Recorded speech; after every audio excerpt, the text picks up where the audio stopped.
So hi guys, it's me Deepak and I'm back with another video. This video is about implementing neural evolution augmenting topologies in an Android Lollipop game. This game is pretty much similar to the game I built in my previous video, which was about Flappy Bird. So if you haven't watched that video, pause this one and saw that if you want to build that game.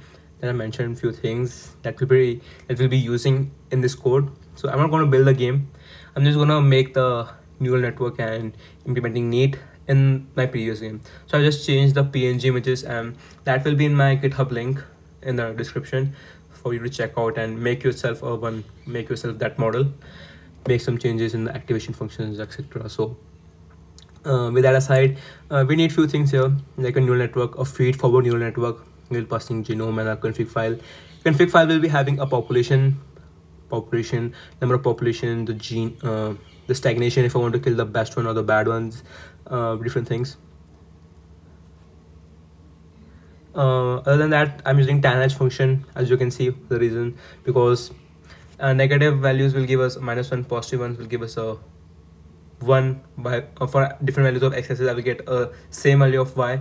So we need one thing: either the bird will jump or the Android will jump or not. So for the decision to make, we need a binary output, either 0 or 1, or in this case a -1 or a +1. So it's simple. So I need an activate function where I passing my inputs. That will be the location of my Android and the location of the lollipops, the upward and the downward. It can sound kind of funny passing the opposite flips. And so let's see, we need a create function, activate function. I need a statistic reporter to give me the stats about how well my genome is doing, how well my Android is doing, based on the fitness, and it will give me the number of generations, everything. So for me to check out, I can show you my terminal. Yeah, so if I scroll it down a bit, yeah, here you can see I have an ID, age, size, fitness and everything.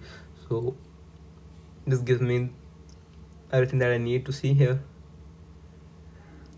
And this game is pretty simple. So if just after running a 1 generation, you can see my neural networks perform very well. Reason being, it's after having a 50 population size, it basically define all the possibilities of having a neural network that will run for the rest of his life. I mean, there are 2 alive people Android which are running. So okay guys, so let's see our if config, if main. So if name is equal to main, so I will pass the path. So here I have a config feed forward text which will specify my default genome and everything that I will be needing, the biases, the population size, stagnation, what I want. So this is not my text file, this is a temp text file that I'm using in this network because I'm too lethargic to build one myself. So I'll have his link for you to check his videos. They're pretty good. And here you can see I'll be changing one thing here, that is the population size. Here you can see a tanh function as an activation by default, so that explained earlier why. So I need a population size of 10.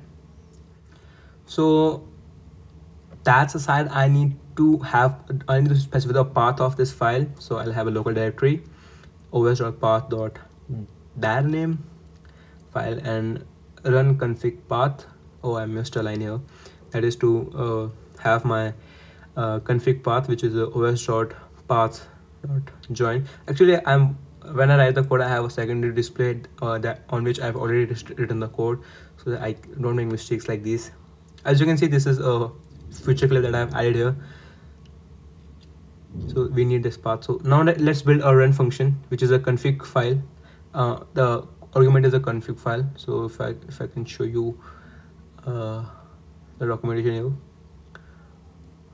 So we'll be passing everything to default settings. So here a config, we'll be passing config default genomes, default reproduction, default species set, and information about this will be in our config file. So we define the everything like config file, default genome, everything here. Now we need a population variable that will store our need population. This is a separate class that has functions that we will be needing, like add reporter, and here we'll be passing at first standard reporters, and then I'll be adding the statistics here.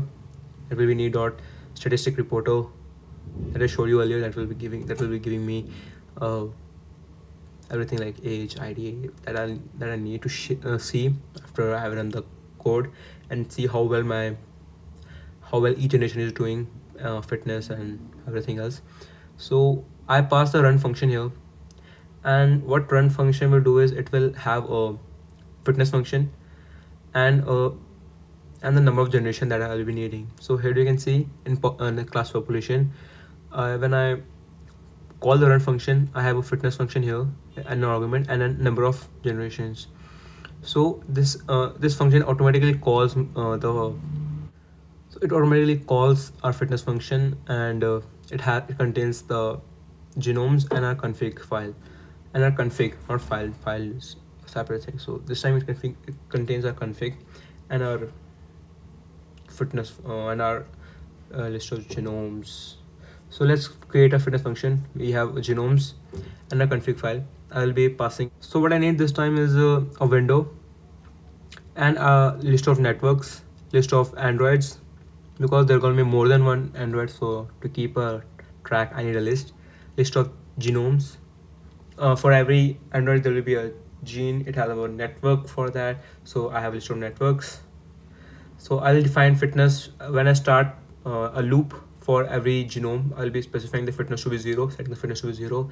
Then I will create the neural network for that particular genome, and then I'll be appending that network to my list of networks. Similarly, I append this genome, and I need actually to append my android also, but yeah, here.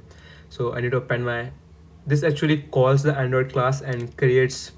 This is actually like creating an object in a list of objects. And similarly for my lollipop, so I'm passing the position of the lollipop, which is 700. So this actually is creating a object of my lollipops. In a list it's creating one. So I've set the score 0 and clock, so that every second there is a frame rate of like 30. I think that's what it does. Now we need a close option to close our window.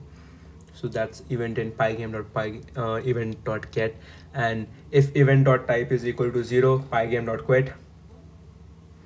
Similarly, I need a lollipop index to keep track of which lollipop to look for, because in a screen there can be 2 lollipops at the same time. So for our AI to know which lollipop it should look for, we'll be passing an index. If index is 0, then look for the first lollipop. If index is 1, then look for second. So when will it look for second one? When it has passed the first one. So that's what I defined by if there are more than one lollipop, and if android position is greater than our previous lollipop, that means it should look for second one. Now we will be enumerating through our android list and setting the fitness, incrementing our fitness by 0.1. Why? Because we need to give it a positive feedback that if it stays longer, it's good for him. It should stay longer on the screen. And by 0.1 because they're like 30 frames, it is calling 30 times in a second. So if you multiply it by 0.1, so it would be like a 3 of fitness of 3 for every second. So I think it's pretty good. So, and then I'm calling my android move function, and this is my output network. This is my activate function where I'm passing the inputs for my network. Inputs being the position of bird, the position of the upper pipe, and the position of my lower pipe. So I have defined my first position. Now for my second position. So here you can see I am subtracting the value of my android wide minus the position of my top pipe. So it can know if it need to jump or not. If you need to go back, it can go back, but it can not jump well. So just based on those output, if output is greater than 0.5, then jump, because remember that tanh function, it will give us a negative or a positive one. So 0.5 is a safe bet here. So guys, what we need now is a list which will store the lollipop that we have passed earlier, and I add lollipop boolean, which will be false for the time until we have passed a lollipop and we need a new one to be added to our list. So I have a for loop which will be traversing through a list and calling a move function so that lollipop will move in the negative x direction. And if there's a collision, I will just uh, uh, set up fitness to be less, to decrease the fitness of that particular Android. And then also I will be popping out the networks, popping it out from a network, from a gene list, and from the list, Android list itself, so that it won't be on the screen anymore. Once it collide, it's gone, and its fitness will be stored in our uh, terminal. Now I need check if I have crossed the lollipop. It's like if lollipop is a, if lollipop position is less than the Android position, Android X position, and a boolean that is passed is not. If boolean is false, I will first change that boolean to be true, and I will make add lollipop equal to true. I've explained if passed boolean in my previous video, so I'm not going to explain in this one. So what this basically does is, if it's true, then if add lollipop becomes true, we will increment the score. We will give it a positive feedback that you have to do like this, good lollipop, and then we will append a new one into our lollipop list. And the second if condition was if it passed, if it's off our window, then we will append it to our LT list, which will remove then will be removed from a letter. Like here you can see for L in LT, we will be removing it from there then. So again, we are iterating through our Android and seeing if it touched the ceiling or the ground. If it does, then we will be removing that bird from the list as well. So removing it.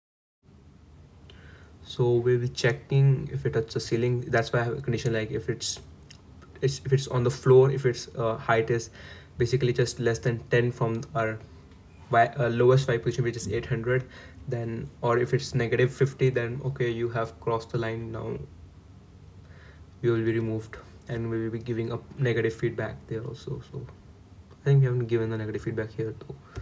No, we haven't. So then we'll be incrementing a generation every time we've called it, and I've already called a draw function here, as you can see. Then I will have a label. I will be labeling my generations. That way I have called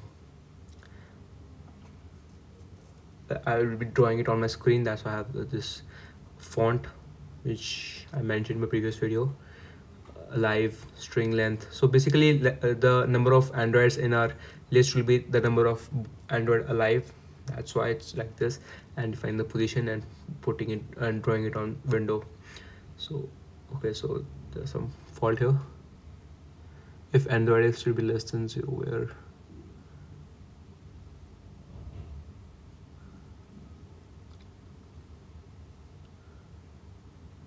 yeah, that I mentioned you earlier that I missed this line.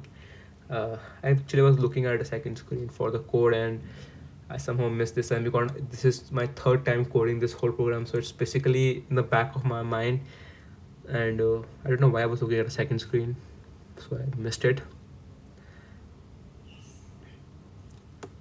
I want someone to notice the time that it took to debug this code. It looks like a very small time, but it actually took me half an hour. The debugging was so long. So here's like a stagnation type. So the error is I mentioned config file, my fault. It should be config in the population, and there should be neat. I was talking about that statistic reporter is part of neat module, but I forgot it myself when I did the code. And there should be, and in an activate neural network function, I made a mistake. It should be inside a like a tuple where I have to pass my inputs. So that's why it was giving an error earlier. So I couldn't figure out what was the error. Now when I see the video, I realize what was the error. So I just removed the whole line and write it again, and somehow I remember that it should be inside another bracket. So if I mention the position of the bird, distance between height the top of the top lollipop and the bottom lollipop, and give it that, it should work. I will pass in the absolute values, and these errors never end. What is now?